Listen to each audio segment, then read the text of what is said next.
2025 NFL season, and boy, does it start out with a big one. Cowboys versus Eagles next Thursday, and we're going to begin the show today with some breaking news out of Dallas. Dan Graziano is here. What more can you tell us, Graz? Yeah, Laura, finally, at long last, an actual update on the Micah Parsons situation. Along with Adam Schefter and Todd Archer, we are reporting today that the Cowboys have, heard from teams regarding a possible Micah Parsons trade, and that really for the first time, the Cowboys have signaled that they're at least willing to listen. What the impression that we've been able to form over the last day or so is that the Cowboys want this thing resolved pretty soon, like in the next couple of days, so they can start preparing for their practice week against the Eagles. How it gets resolved is still anyone's guess. It doesn't sound like a trade is close, but there's certainly the possibility that a team could get aggressive and make it happen. A lot of things would have to happen. Micah and his agent would probably have to talk to the acquiring team about a contract. That the acquiring team would have to satisfy the Cowboys' requests in terms of trade return, and it would have to be a place that Micah wanted to go. So a lot of things can still happen here, but interesting that at least the Cowboys, who have said all along they weren't going to trade him, seem to be softening on that stance at least a little bit. Yeah, I mean, Graz, it's fascinating. You think about the caliber of this player on the screen right now, and you can't even imagine trading a player like that away. But again, this is the reporting that we're hearing, and the Cowboys are listening. Mike Tannenbaum, Mina Kimes joining Dan Graziano throughout this show. Mina, I start with you. What are your initial thoughts when you hear that the Cowboys are listening to trade offers for Parsons? I would hope, if I was a Cowboys fan, that this is just a leverage play, because if they are actually considering trading Micah Parsons and they actually do it, it will go down as one of the biggest blunders in the history of the franchise. Honestly, the sport, quite frankly, because it makes no sense. It would be one thing if this was a rebuilding team without a quarterback that was in the business of amassing draft picks and trying to fix his roster. But the Cowboys have a quarterback. They traded for a player in George Pickens that I think this is going to make this a good passing offense this year. And without Micah Parsons, the defense instantly becomes one of the worst units in the NFL. It makes no sense.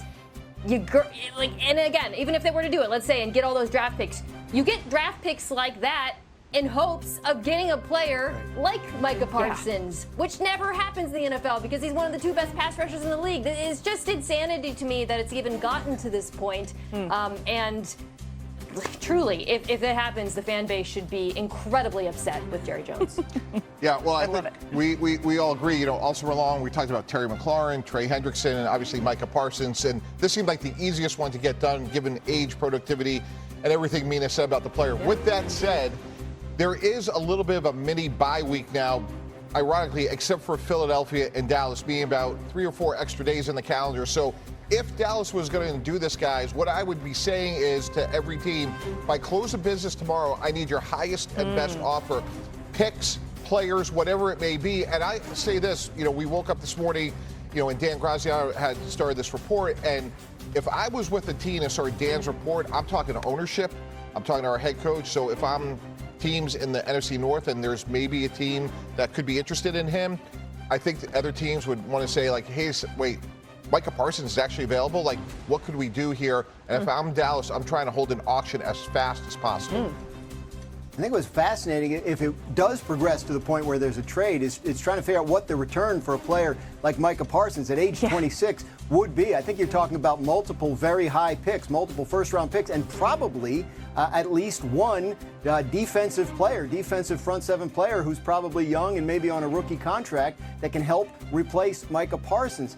The team that would be able to give all that and give Micah Parsons the contract he wants and fit them under their salary cap, all with a week to go before the season, it will be very interesting to see who that team turns out to be, if anyone. Yeah, I feel like we're playing Mad Libs here. Like just none of this even makes any sense, and we're putting things in, and yet it's just incredible that we've even gotten to this point, as Mina said. Mike, obviously, and you alluded to this, every team could use a player like Parsons, but let's pick out a specific team or two that would benefit the most from getting him if Dallas does end up trading him. Yeah, one point I would make to Dan's point. I was actually in that situation with the Jets when Brett Favre became available. Like, we had to figure out really quick, could we afford him? What we have to give up? We had Chad Pennington.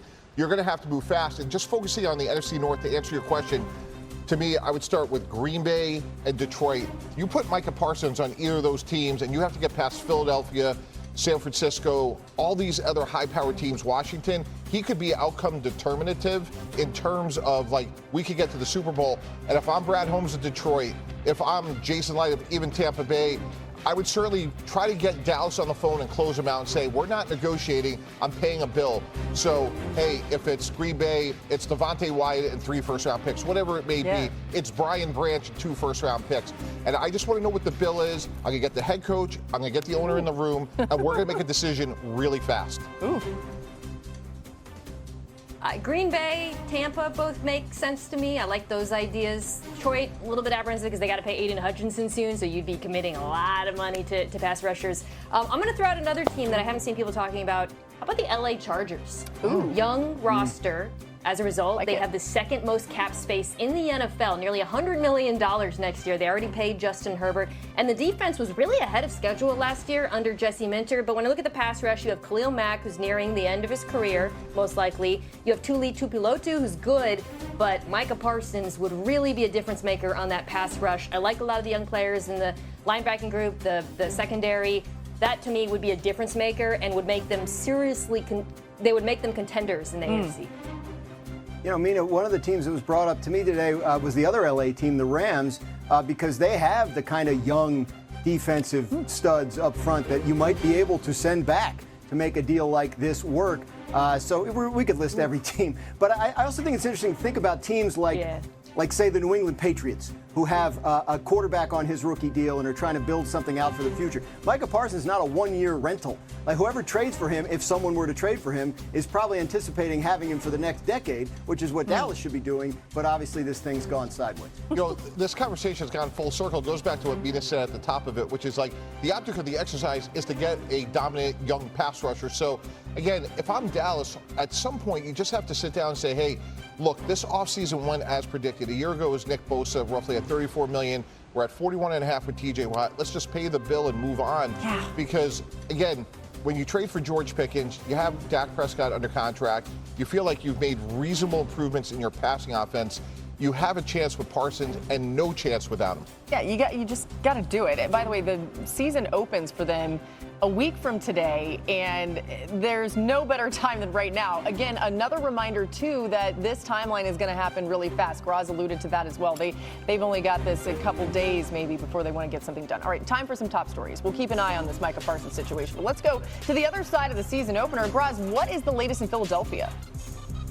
Guard Landon Dickerson, who had a procedure on his knee a couple of weeks ago, was actually back out on the practice field for the Eagles yesterday. Again, a week to go until the game. We don't know exactly how much he participated in practice, what he was able to do. The Eagles aren't saying because they don't have to. Their first official injury report of the week will come Sunday. At that point, we'll have a sense. But the Eagles have been optimistic that Landon Dickerson might be able to make week 1. I wouldn't rule it out just yet. And Travis Hunter, who missed a few practices last week and the last couple preseason games with an upper body injury, back on the practice field yesterday as well.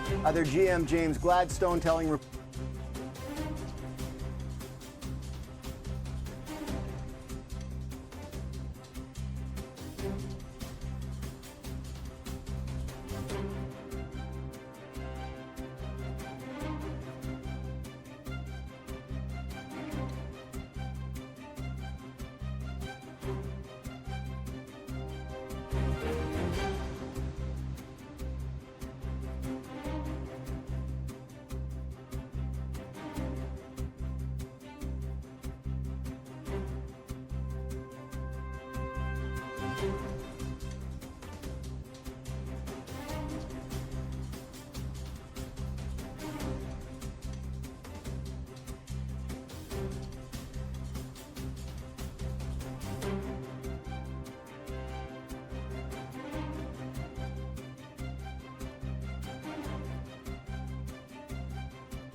you.